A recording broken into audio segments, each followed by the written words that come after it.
மிதக்கும் கனவானே கைகால் முளைத்த காற்றானே கையில் ஏந்தியும் கனக்கவில்லையே நூறையால் செய்த சிலையானே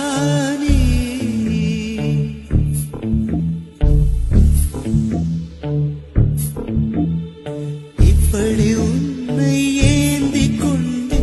இந்திரலோகம்